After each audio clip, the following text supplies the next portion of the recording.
Good day, students. Today, I am going to discuss the lesson 5 in physical education, the resistance exercise. Now, let us define what a resistance exercise is. Resistance exercise is any form of exercise that forces your skeletal muscles.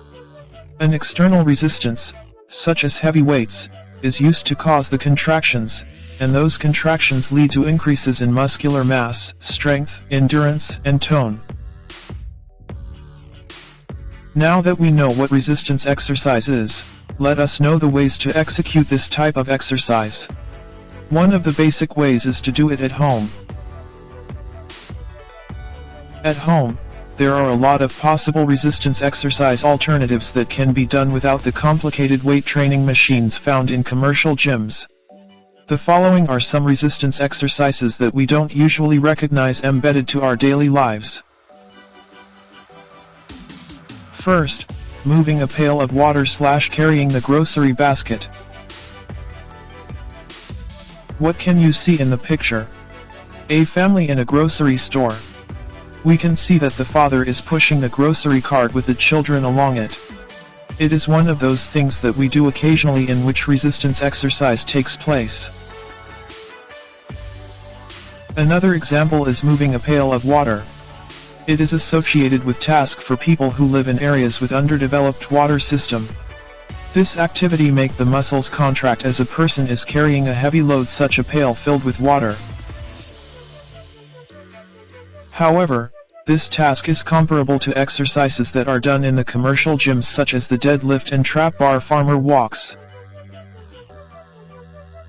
Moving pails of water is a whole body exercise that develops the legs, stability of the trunk, shoulders, and arm muscles. It also improves one's functionality standing up tasks. Second is carrying a baby. The resistance brought by carrying a baby develops not just the shoulders but mostly the lower back. Keeping the back upright in this activity helps in postural development of the individual. Keeping the back upright in this activity helps in postural development of the individual. Next is pushing the sofa / bed / fridge. When pushing or moving a heavy object like the bed, trunk stabilizers are involved and developed as the legs provide the exertion. Large muscle groups of the legs such as the gluteus maximus and the rectus femoris are active at this point. This pushing activity also helps in improving the running power output of the individual. Fourth is climbing the stairs. What can you see about this picture? We can see a person going up in the stairs. It is another activity in which the resistance exercise is taking place but not recognizable. As simple as going up the second floor, one is already doing basic resistance exercise using his or her own body weight. As simple as going up the second floor, one is already doing basic resistance exercise using his or her own body weight. Step up strengthens the legs, develops dynamic balance and walking endurance. Now, let's proceed with the next one, resistance exercises for regenerative diseases. Resistance training possesses characteristics of building tissues, particularly bone and muscle tissues. We will tackle how this exercise response can help in diseases that involves weakening of muscles and bones. First is the exercise in diabetes mellitus. Diabetes mellitus is an abnormal glucose metabolism because of defects in the production of insulin in the body. According to a survey done by National Statistics Authority in 2009, it is considered as one of the leading causes of global mortality and 7th among the top causes in the Philippines. Death among diabetic individuals is resulting from poor management of its chronic complications. It is suggested that lifestyle modification leads to decreased incidence of diabetes.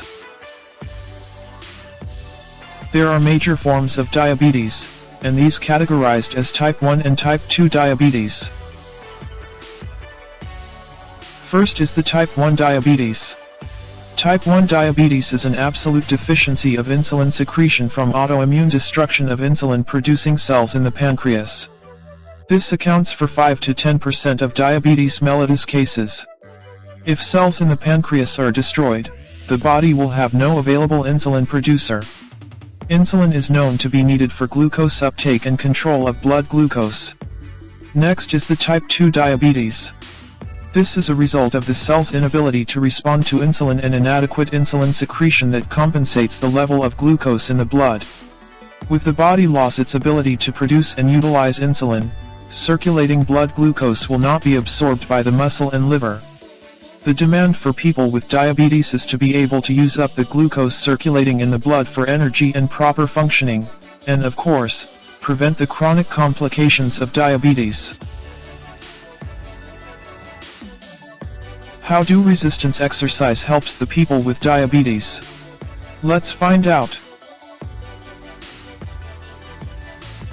Resistance exercise twice every week on non-consecutive days to 3 times a week is recommended for people with diabetes mellitus.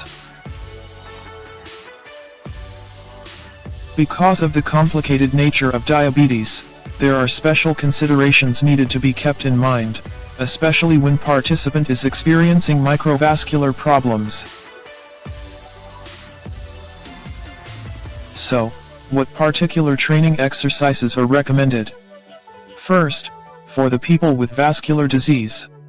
Low to moderate walking and cycling would be beneficial for individuals suffering in this condition. Second, for the people with peripheral neuropathy. It is a condition wherein peripheral nerves are damaged resulting to weakness and numbness. In exercise, cases of foot ulcers should be the focus. The use of proper footwear is recommended for comprehensive foot care. For severe cases, weight-bearing activities should be avoided. Next is the autonomic neuropathy. It is the damage of nerves that control involuntary functions. For cardiovascular autonomic neuropathy, the risk of mortality is doubled. It is known that moderate-intensity aerobic training improves autonomic functions. However, a stress testing is needed to evaluate the body for abnormality before commencing to exercise by a physician. Lastly, the retinopathy. Individuals with retinopathy may benefit from low to moderate intensity exercise. However, treatment is recommended before starting a high-intensity exercise because increased intraocular pressure may lead to hemorrhage and possible blindness. Next is exercise in arthritis.